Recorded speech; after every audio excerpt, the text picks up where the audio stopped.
Bienvenue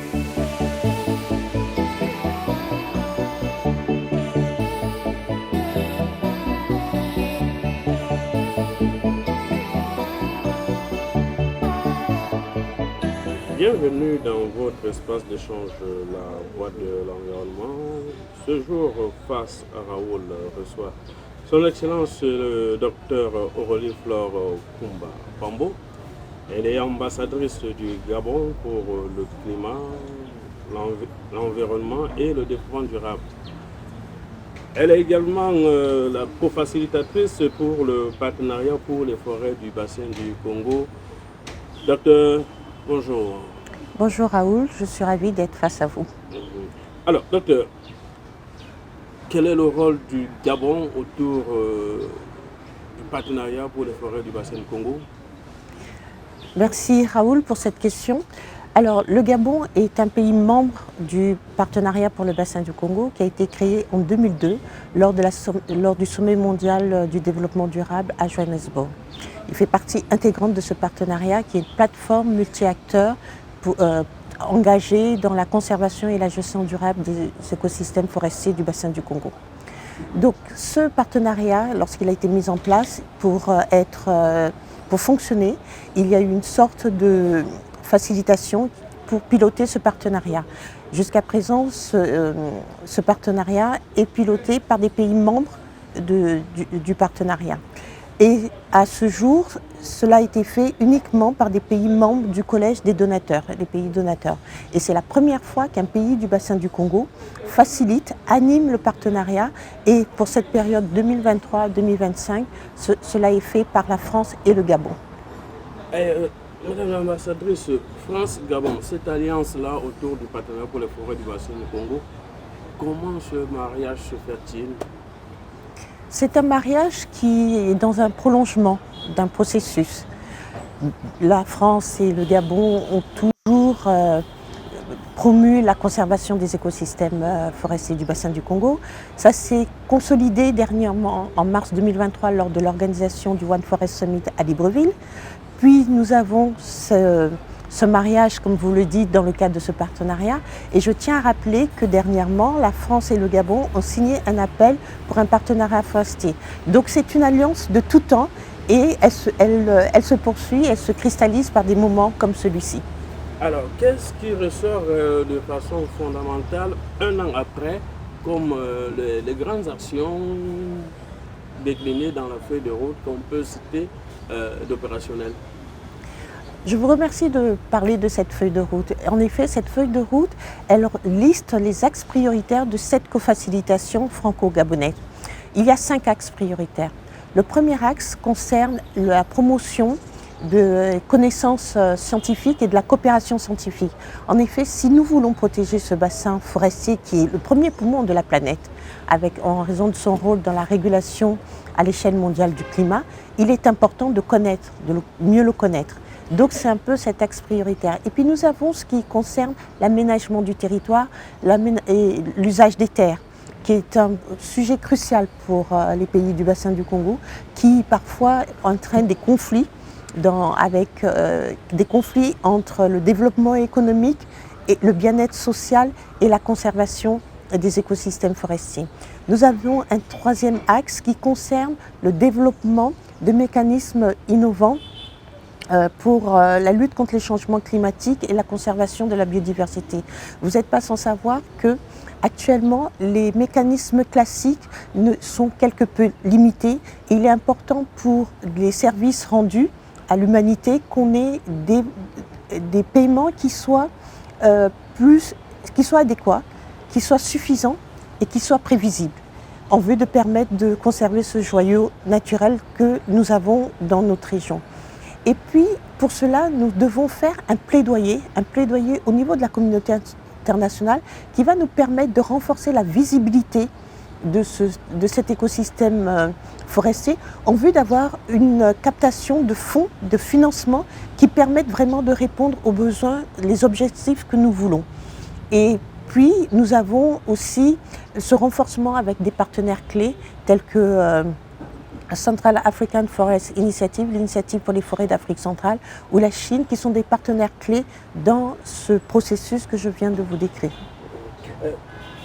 Madame l'ambassadrice, dites-nous justement, nous sommes à Kinshasa en marge de la RDP 20, organisée justement par la cofacilitation.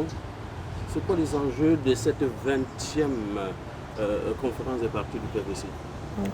Je saisis l'opportunité pour saluer les autorités de la RDC qui ont permis l'organisation de cette réunion des partis, et en tête desquels le président de la République, le chef de l'État. Et aussi pour vous dire que cette réunion a plusieurs objectifs. Tous les 2 ans, les parties prenantes au partenariat se réunissent pour faire un état des lieux de l'avancée entre la précédente réunion des partis et la feuille de route qui est à conduire. Et cette année, nous sommes quand même à la croisée des chemins parce que nous sommes dans un processus où nous allons nous retrouver à la fin de l'année avec l'organisation de 3 conférences des partis, des conventions de Rio, à savoir celle sur le climat, celle sur la biodiversité et celle sur la lutte contre la désertification et la dégradation des terres.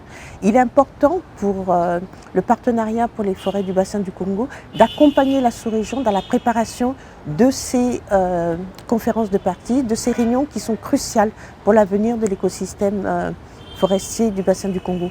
Des décisions importantes vont être prises, il faut que nous soyons là pour défendre nos intérêts. Et par la suite, nous avons aussi, lors de cette réunion des partis, organisé en amont le Forum de la jeunesse pour créer une sorte d'émulation des jeunes, de les apporter aux décisions politiques, qu'ils ne soient pas laissés en marge. Le processus, il est vraiment inclusif. Et par ailleurs, il y a une priorité qui est importante pour le partenariat du bassin du Congo, c'est ce qui concerne la gouvernance. 20 ans après, la gouvernance du partenariat. 20 ans après, où en est-on? Y a-t-il des changements à opérer dans le cadre de cette gouvernance? Donc c'est à cet effet qu'une évaluation a été commanditée par le partenariat pour les forêts du bassin du Congo. Nous aurons les résultats courant septembre et cela nous permettra de voir s'il s'agit d'opérer des changements dans le cadre de ce partenariat. Là, nous parlons justement des initiatives en lien avec la gouvernance du PFBC. Alors, que pensez-vous justement de l'approche collaborative entre le PFBC et les institutions régionales, la CUSC, la COMIFA, le CEDAD? Alors, chacune des institutions que vous venez de citer a été créée avec un mandat précis. Et celui du PFBC est celui d'accompagner, de soutenir par un apport financier et matériel ou technique les pays du bassin du Congo dans leurs efforts de conservation. Donc notre rôle, comme je vous l'ai dit, le partenariat est facilité. Et donc notre rôle, c'est de permettre cette facilitation entre les parties prenantes pour une meilleure visibilité du partenariat de l'écosystème forestier du bassin du Congo. Excellence, Madame l'ambassadrice, la société civile de l'Afrique centrale s'est réunie à Bujumbura justement sur l'accompagnement du PFBC dont vous avez fait montre d'un accompagnement pour la faisabilité de cette rencontre. Alors, quel est le regard, le bilan que vous en faites? Merci Raoul. Pour rappel, le partenariat pour les forêts du bassin du Congo est organisé en collèges, 7 collèges, dont celui de la société civile que le Gabon accompagne. Et nous avons été ravis de faire cet exercice, notamment de les réunir à Bujumbura lors de cet atelier de renforcement de capacité de la société civile de la région du bassin du Congo. Et cela a permis en fait d'avoir des résultats qui vont permettre à cette société civile de se réunir de nouveau et nous sommes fiers de pouvoir continuer à les accompagner. Madame l'ambassadrice, nous sommes rendus pratiquement au thème de ces assises de la 21 RDP ici à Kinshasa. Alors, quel est le bilan que vous faites à l'immédiat sur ces activités tenues ici à Kinshasa? Pour moi, Raoul, le bilan est très positif.